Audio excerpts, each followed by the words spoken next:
अंतिम दान।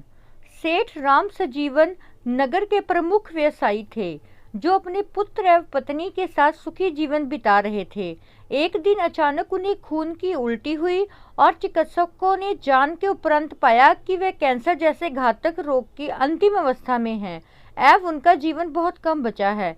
ये जानकर उन्होंने अपनी सारी संपत्ति अपनी पत्नी एवं बेटे के नाम कर दी। कुछ माह बाद उन्हें महसूस हुआ कि उनके हाथ से बागडोर जाते ही उनकी घर में उपेक्षा आरंभ हो गई है। ये जानकर उन्हें अत्यंत दुख हुआ कि उन पर होने वाला दवाइयों, देखभाल आदि का खर्चा भी सभी को एक भार नजर आने लगा है।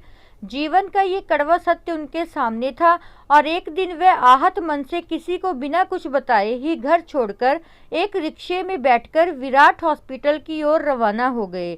किसी का भी वक्त और भाग्य कब बदल जाता है, इंसान इससे अनभिज्ञ रहता है। रास्ते में रिक्शे वाले ने उनसे कहा कि ये जगह तो कैंसर के मरीजों के उपचार के लिए है। यहाँ पर गरीब रोगी रहते हैं जिन्हें होने वाले खर्चे उनके परिवारजनक वहन करने में असमर्थ होते हैं। आप तो यहाँ पर दान देने जा रहे होंगे। मैं एक गरीब रिक्शा चालक हूँ, परंतु मेरी ओर से भी ये 50 रुपये वहाँ दे दीजिएगा। सेठ जी ने रुपए लिए और उनकी आंखें सजल हो गई। उन्होंने विराट हॉस्पिटल में पहुंचकर अपने आने का प्रयोजन बता दिया। वहां के अधीक्षक ने अस्पताल में भर्ती कर लिया। उस सेवा संस्थानक ने निशुल्क दवाइयों एवं भोजन की उपलब्धता के साथ साथ निस्वार्थ भाव से सेवा भी की जाती थी। एक रात सेठ राम सजीवन ने देखा कि एक मरीज बिस्तर पर बैठे बैठे रो रहा है। वह उसके पास जाकर कंधे पर हाथ रखकर बोले, हम सबकी नियत मृत्यु है, जो कि हमें मालूम है, तब फिर ये विलाप क्यों? वह बोला, मैं मृत्यु के डर से नहीं रो रहा हूँ। अगले सप्ताह मेरी बेटी की शादी होने वाली है। मेरे घर में मैं ही कमाऊ व्यक्ति था।